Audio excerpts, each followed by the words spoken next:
Հանուն Հոր եւ Որդվո եւ Հոգվույն Սրբո ամեն։ Այսօրվա ավետարանը սիրելի քույրեր եւ եղբայրներ, մեզ Աստված խոսում է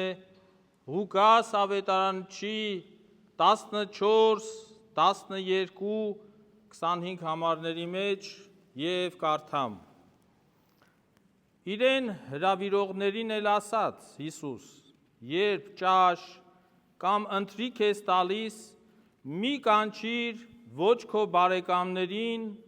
ոչ քո եղբայրներին, ոչ քո ազգականներին եւ ոչ էլ քո հարուստ հարևաններին, որպեսզի նրանք էլ փոխարենը քեզ չհրավիրեն եւ քեզ հատուցում լինի, այլ երբ ընդունելություն կազմակերպես, կանչիր աղքատներին, խեղանդամներին, կաղերին, կույրերին եւ երանելի կլինես, որովհետեւ փոխարենը քեզ հատուցելու ոչինչ չունեն, եւ դրա փոխարեն քեզ կհատուցվի արդարությունը հարության օրում։ Երբ սեղանակիցներից մեկը այս լսեց, ասաց. երանի նրան, ով ճաշ կուտի Աստծո արքայության մեջ, եւ Հիսուսը ասաց. մի մարդ ընթրիք կազմակերպեց եւ հրավիրեց շատ շատերին, եւ ընթրիքի ժամին իր ծառային ուղարկեց կանչելու հրավիրվածներին, թե եկեք, որովհետեւ ահա ամեն ինչ պատրաստ է, եւ ամենքը մեկ-մեկ սկսեցին հրաժարվել։ Առաջինը ասաց. ագարակ գնեցի եւ պետք է որ գնամ տեսնեմ, խնդրում եմ ինձ հրաժարված համարիր։ Մյուսն էլ թե 5 լուծ ես գնեցի, գնում եմ դրանք փորձելու, խնդրում եմ ինձ էլ հրաժարված համարեք։ Իսկ մյուսը ասաց. նոր եմ ամուսնացել եւ չեմ կարող գալ։ Եվ ծառան եկավ ու իր տիրոջը պատմեց այս ամենը։ Այդ ժամանակ տերը բարկանալով տանտերը իր ծառային ասաց. իսկույն դուրս եկ քաղաքի հրապարակներ եւ փողոցներ եւ աղքատներին, խեղանդամներին, կաղերին, կույրերին բեր մցրու այստեղ։ Եվ ծառան ասեց. Տեր, ինչ հրամայեցիր կատարվեց, եւ էլի տեղ կա։ Եվ Տերը ծառային ասաց. դուրս երկ ճանապարհին եւ ցանկապատների առջեւ եւ մարդկանց այստեղ մցրու, որպեսի տունս լցվի։ Ասում եմ ձեզ, որ այդ հրավիրվածներից ոչ ոք իմ ընթրիքից չի ճաշակի։ Այս հատվածը, սիրելիներ, կարծում եմ շատ շատերիդ հասկանալի է ինչի մասին է խոսքը։ Հին աշխարհում, հին կտակարանի ուրեմն գրվածքներում կարդում ենք, որ Աստված իր ժողովրդին ընտրեց հրեաներին։ Իսրայելը համարվում էր հին աշխարհում Աստծո ընտրյալ ժողովուրդ, Աստծո ընտրյալ ազգ։ Եվ մարգարեներին Աստված ուղարկեց քարոզելու հրեաներին, թագավորներին կարգեց, որ առաջնորդի Իսրայելը եւ ամեն բան արեց, որպիսի իր ընտրած ժողովուրդը Իսրայելը իր տեսլականին իր պատկերացրած ժողովուրդը լինի, Աստծո ժողովուրդը լինի։ Այս առակի մեջ մենք տեսնում ենք տանուտեր, որը նույնպես հրավերք է կատարում, ինչպես ժամանակին Աստված հրեաներին մարգարեների միջոցով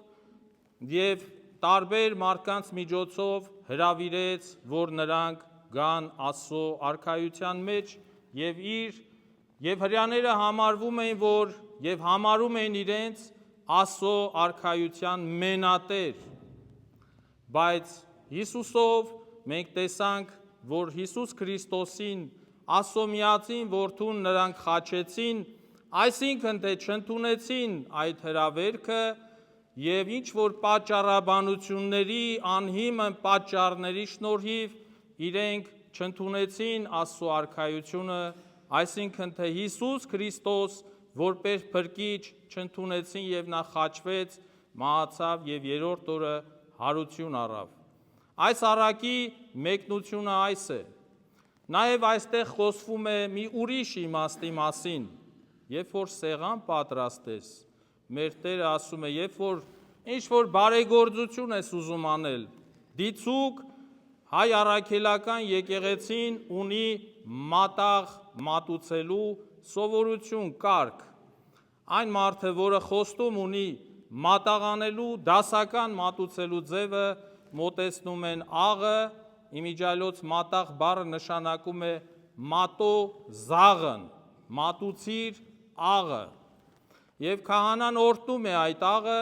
եւ օրտնված աղը կերակրում են կենդանուն, զենվում է այդ կենդանին եւ ֆում եւ բաժանվում էր աղքատներին։ Այստեղ խոսում է նաեւ մատաղի մասին։ Մեր հակառակորդները, աղանդավոր կոչվածները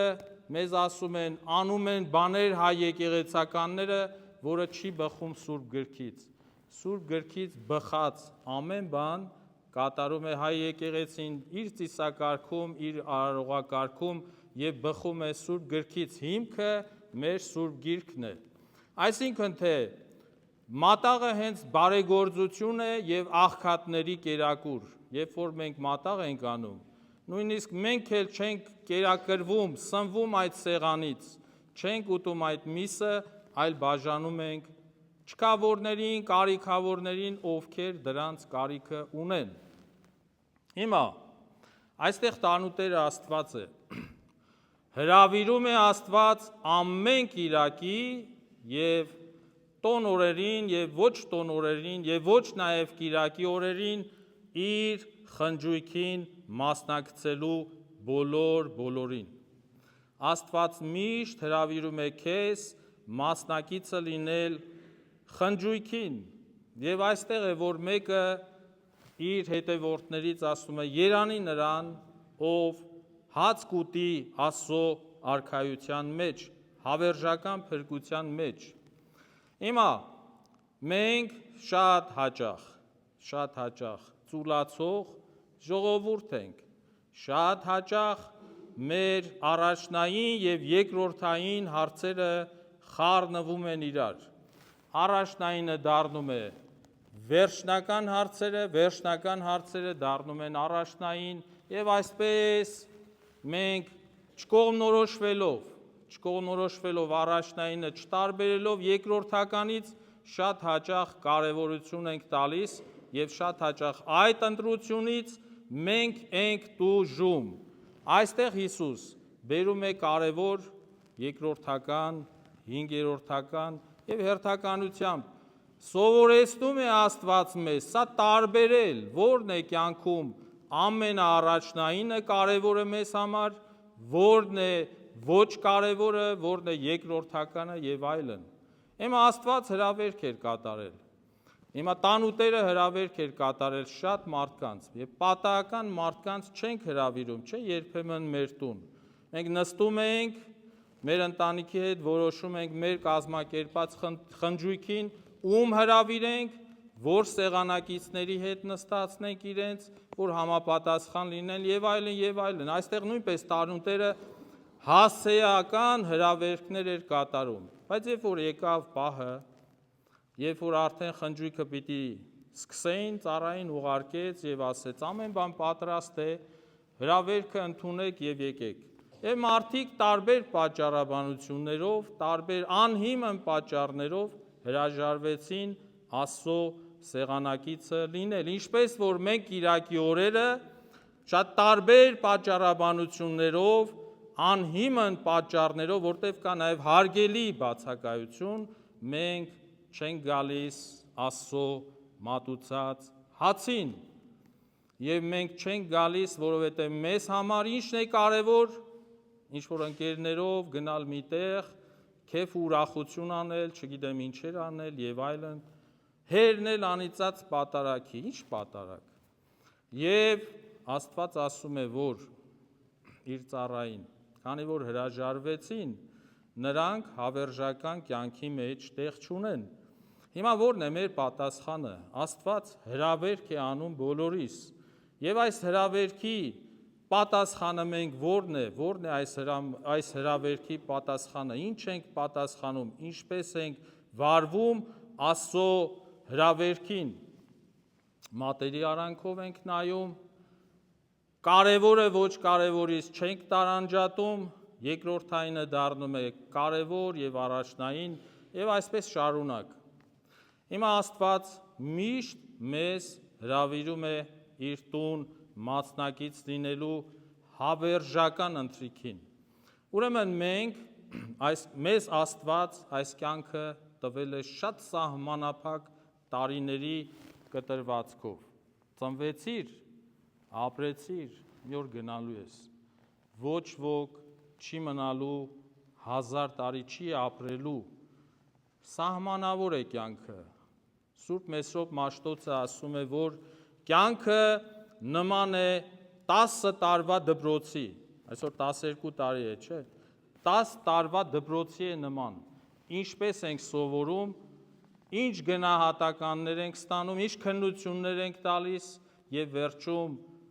լավ ենք ավարտում, գովասանքով ենք ավարտում, թե թերի ենք սովորում, դուրս ենք մնում և այլն և այլն։ Ուրեմն այս կյանքը Աստված տվել է մեզ սահմանափակ։ Ուրեմն մենք քննություն ունենք հանձնելու երկնքում։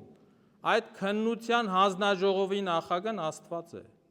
Եվ երկնքում մի օր կանգնելու ենք քննասեղանի առջև և նայելու ենք Աստծո աչքերին և պատասխան ենք տալու մեր իմացածի, արածի, չարածի, ինչ արեցինք, ինչ չարեցինք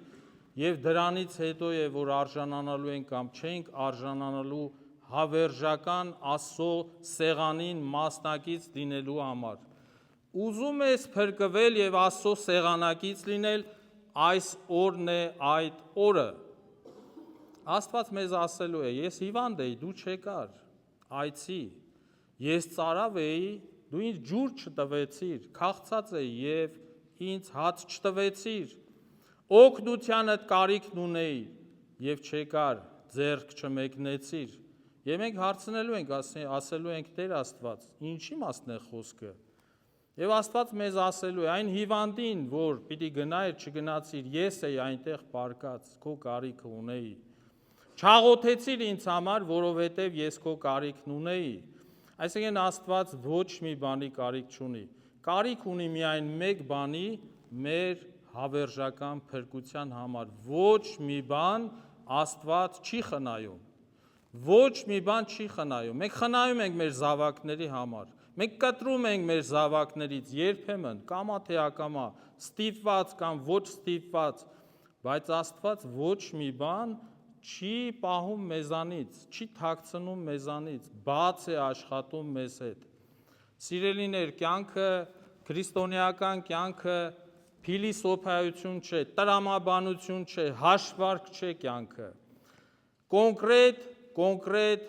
կյանք է, կենցաղավարություն է, հատկապես այս գրքից բխած և Սուրբ գրքի ամեն խոսքից։ Կյանք է Աստծո խոսքը և Աստծո խոսքը կյանք, ինչքան վատ ենք զգում, երբ որ տեսնում ենք մեկը այդ հրավերին անտեղի, անիմաստ, անհարգելի, ինչ-որ զանգում է կամ պատասխան է տալիս, որ չեմ կարող գալ, որովհետև այսպիսի բան կա։ Ինչքան ենք մենք վատ զգում։ Մենք մտածում ենք գուցե վատ ենք վարվել այս մարդու հետ, որ այսպիսի պատասխան ենք ստանում։ Այնպես և Աստված նեղվում է, այնպես Աստված վատ է նայում այդ երևույթին, երբ որ մենք բացակայում ենք անհիմն պատճառներով սուրբ և անմահ պատարագին։ Այլ խոսքում մի օր կխոսեմ այս մասին, նաև պատարագի մասին, այս հոգևոր սնունդի ճաշ կերույթի, սա հոգևոր սննդարար կետ է, այստեղ մենք գալիս ենք դատարկվելու մեղքերից, այստեղ մենք գալիս ենք մաքրվելու և խնդրելու Աստծուց մեր մեղքերի, մեր հոգու փոշին մաքրելու, որտեղ Աստված պիտի գա բնակվի։ Հիմա Աստված ոչ թե ճոխ հագուստների մեջ չի տեսնում մեր մրոտված եւ կեղտոտ հոգիները, ոչ թե ճոխ ապրելակերպով մենք փորձում ենք թաքցնել մեր հոգու մուրը եւ կեղտը, չես թաքցնի։ Աստված առավել քան մոտ է քեզ, մեր ներսից է նայում մեզ։ Մեզ թվում է, թե մղոններ, կիլոմետրեր, չգիտեմ, վերևից տեսնում է, չի տեսնում։ Աստված քեզ նայում է քո ներսից։ Քո ներսից Աստված նայում է քեզ, ով ես, ինչ ես, ինչպես ես եւ պահանջում է մեզանից անկեղծություն։ Եթե մենք անկեղծությամբ այստեղ չենք, եթե անկեղծ չենք Աստծո հետ, ուրեմն մենք կեղծավորաբար նախ խաբում ենք մեզ, նախ ստում ենք մեր անձի նկատմամբ, որովհետև կեղծավորությամբ լինել եկեղեցում նշանակում է չգալ, մի եկեք եկեղեցի։ Եթե պիտի գաք Աստծո տուն, ճաշի հանդիպում Աստծո հետ, դա ենթադրում է անկեղծություն։ Աստված անկեղծների Աստվածն է, Աստված ստի Աստվածը չէ։ Եվ այստեղ Աստված ասում է. երանի նրան, ով որ այդ հրավերքը կպատասխանի եւ անկեղծությամբ մեծ սրտով եւ կգա կմաստակցի իմ խնջույքին։ Այո, սա հոգևոր սեղան է պատրաստված եւ մենք ամեն Կիրակի տոն օրերին հաղորդվում ենք Տիրոջ մարմնին եւ արյանը։ Եվ այդ մարմնին եւ արյանը, որ քիչ հետո պիտի բաշխվի բոլորիդ կամ ովքեր որ պատրաստ են հաղորդության, խնդրում եմ ուշադիր լինենք, պատրաստ են հաղորդության։ Արդյոք պատրաստ ենք մենք մոտենալու եւ ճաշակելու Տիրոջը, որովհետեւ Տերը քաղցր է, Տերը դառը չէ, Տերը հաճելի է եւ ուզում է, որ այդ հաճելի լինելը մենք ընդունենք անկեղծությամբ։ Եթե մեկը քեզ շատ անկեղծությամբ մոտենում է, դու կեղծավորությամբ ես պատասխանում, այդտեղ է, որ մենք պիտի շտկվենք։ Այսօր անկեղծության պահ պիտի լինի մեզ համար, անկեղծ մաքուր սրտով մոտենանք սեղանին եւ հաղորդություն ընդունենք։ Եվ անհիմն պատճառաբանություններ Աստված չի ընդունում, անպատասխանատու հայտարարություններ, ինչպես հրեաները, իրենք մենաշնորհել էին Աստծո արքայությունը, ոչ մի մենաշնորհ չկա Աստծո արքայության մեջ, ոչ ոք չի կարող սեփականաշնորհել Աստծո արքայությունը, ոչ ոք, ով ուզում է լինի, դա Աստծո թագավորությունն է, եւ ամենայն ստորին մարդից մինչեւ վերևի մարդը Աստծո առջև հավասար է, չկա թագավոր, չկա ռամիկ, չկա քահանա, բոլորը Աստծո համար համահավասար են։ Պարզապես Աստված ուզում է, որ մենք սրտաբացությամբ ընդունենք, հոժարակամությամբ ընդունենք եւ պատճառաբանություններ չանենք, գանք Տիրոջ փառքին մաս եւ բաժին ունենալու համար։ Ուզում ես փրկվել, այսօրվանից է քո փրկությունը։ Ուզում ես հավերժական կյանք ունենալ, այսօր է այդ կյանքը, այսօրվանից է սկսված։ Աստծո արքայությունը այստեղ այնտեղ մի փնտրեք, դա ձեր ներսում է, մեր ներսում է Աստծո արքայությունը։ Աստծո արքայության նաև մի մասնիկ է մեր սուրբ եկեղեցիները։ Եվ այս տաճար, ով որ կեղծավորությամբ կգա, ավելի լավ է չգա։ Կեղծավորությամբ չենք հասնի Աստծո արքայությանը։ Տիրոջ սերը, օրհնությունը բոլորիդ հետ այժմ է միշտ եւ հավիտյանս հավիտենից ամեն։